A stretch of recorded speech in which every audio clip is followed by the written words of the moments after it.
I don't know about you, but I'm getting crushed by inflation. I think everybody is. They say it's 8 something right now. I don't know what ruler they're using, because I'm paying a lot more than 8% more for everything. You know, we have the restaurant on 4th and Cherokee, and everything costs more. Meat, you know, beef, chicken, shrimp, you know, lettuce has doubled in price. Don't ask me why, but it's doubled in price. A lot of it has to do with the fuel costs doubling, so all the agricultural products get especially hard hit. And you know, I had to raise my prices in the restaurant for the first time since 2006 when we opened here the other day, and that you know, that did not make us happy, because we were either going to have to cut quality, cut quantity, or raise the prices, and so we had to raise the prices. Hopefully, you know, it hasn't had an impact on our business yet, because all the prices are raising, but we hate to do it. We hate to do it because we try to be an affordable family restaurant, and so we don't want to raise our prices. So why is this going on? I wanted to talk about that because there are two different views, two different world views that just happen to align along party about why our prices are out of control. The bottom line, and I mean, this is Economics 101, if you have too little of something, or the price of it goes up, and if you have too much of something, the price goes down. Supply and demand, right? And right now, we have too much money in the system, and we have a scarcity of some products. And those things together are making the prices go up.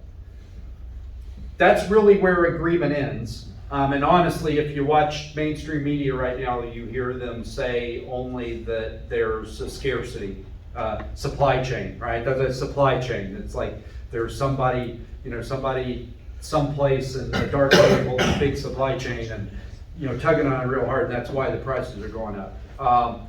They don't want to talk about the fact that they flooded the economy with money. Their solution is, to me, confounding, right? We just did, what do we call it, the Inflation Reduction Act, which dumps several $100 billion more dollars into the economy, favoring some businesses over other businesses, and giving a bunch of handouts in exchange for proper green behavior, that's just going to flood more money into the economy. And we just said that we have too many dollars in the economy, so I'm not sure how dumping more dollars into the economy is going to make that better.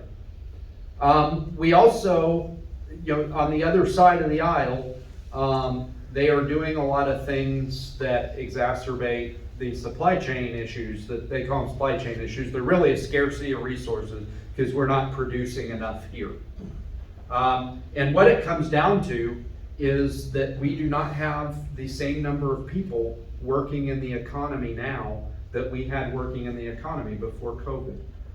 You saw, if you've watched any TV or YouTube at all, you've probably seen a commercial from our current governor talking about how the unemployment is as low as the unemployment has ever been, or in you know, so many decades. Well, of course, if you don't have enough people to fill all the jobs, everybody who looks for a job gets a job. You know, I mean, I'm surprised it's 2%. I mean, I'm surprised it's not 0%, because there are so many jobs open and there are not people in the workforce looking for jobs. And that is a fact. I mean, we can talk about why there are not people in the economy looking for jobs, but workforce participation is as low as workforce participation has been in 40 years, more than 40 years. 15% of 18 to 24-year-olds in the state of Kansas right now are not working and are not in school.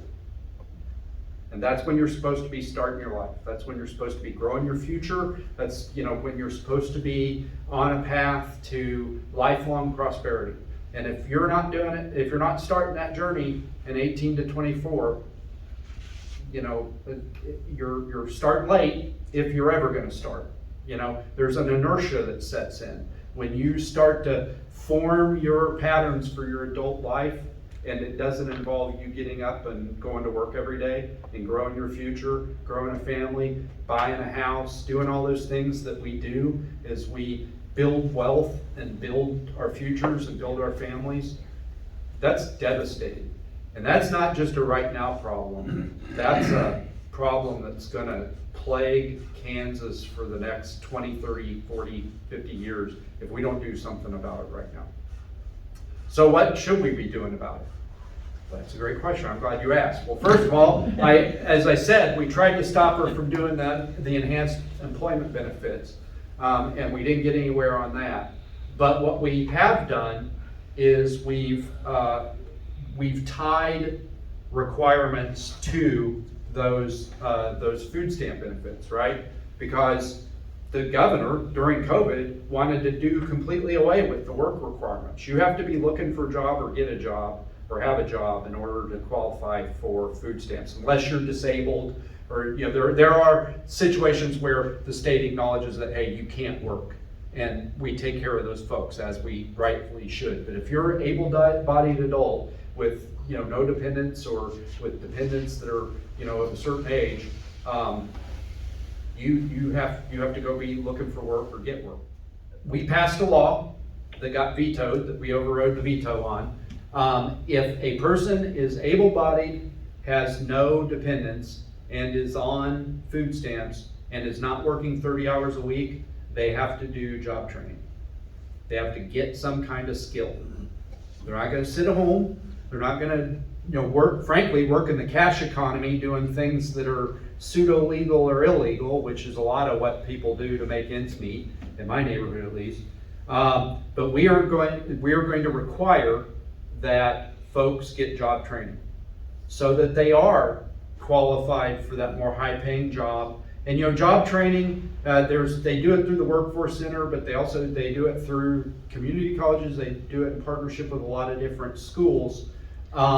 It's not just, hey, can you weld, or can you, do electric, or, be an electrician, or work on cars, or whatever. It is that too, but it's also, how do you actually look for a job? How do you balance your checkbook? How do you get a lot of life skills that folks are not developing before they get into this condition where they're wards of the state? And so that's a big piece of it. But then we also need to fix the immediate problem, which is things cost too much and we don't have the money to buy them to take care of ourselves and take care of our families. And that's the other piece of the solution that I was proud to be part of in the Republican caucus in the House. Over the last 2 years in the legislature, we have done about $1 billion in tax cuts, probably $950 million in tax cuts.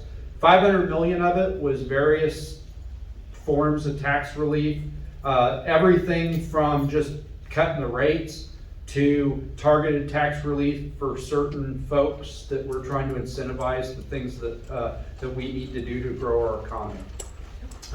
But then we also cut the food sales tax, right? $450 million to take the food sales tax to zero. We paid for that in a lot of ways. First of all, we've been getting a huge quote-unquote tax windfall because everything's gone up in price. Sales tax and property tax coming into the state has been huge. I mean, even after we cut taxes by nearly $1 billion, we still, this last month, took in $152 million more than we expected to in tax revenues. So we've clearly got more to do. But the difference between those two solutions, the governor wanted to write everybody a $250 check this year, and we knocked that one down.